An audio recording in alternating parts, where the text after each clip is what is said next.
Welcome to the deep dive.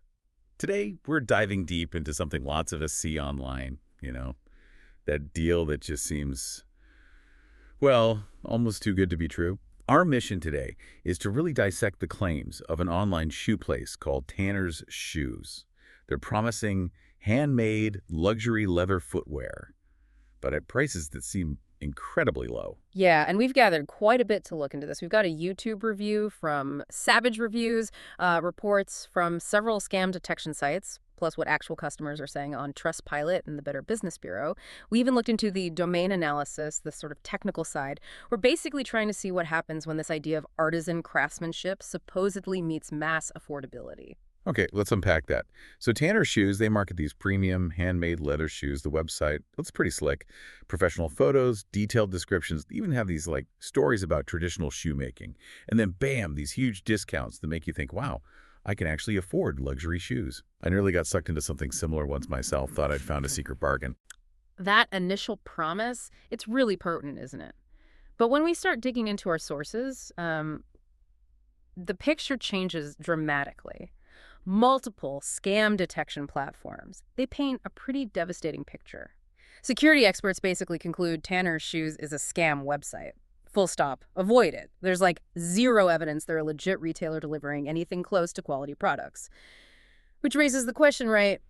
How can claims be so misleading? That really is the million-dollar question. And what actually happened when people got these luxury shoes delivered? That's where it gets really interesting, isn't it? The Trustpilot reviews are just Wow. calling it a fraudulent company built on lies. Mm. People saying the shoes are the worst quality possible. One person, a verified buyer, said they got shoes made of artificial leather.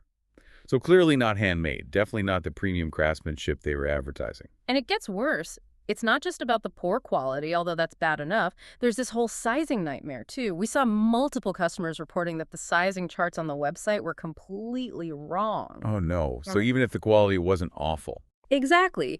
Even the low-quality shoes become unwearable. It's that classic scam playbook: bad product, wrong fit. One person literally called them expensive paperweights that hurt your feet. Wow.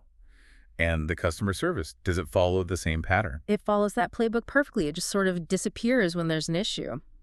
The Better Business Bureau has complaints piled up about them refusing to give out return shipping labels, even though the advertising was misleading. So customers are just stuck with faulty shoes they can't even wear. And how do they pull this off? Well, we looked into the website itself at the domain analysis. It shows the site was created just months ago. Months ago, that sounds fast.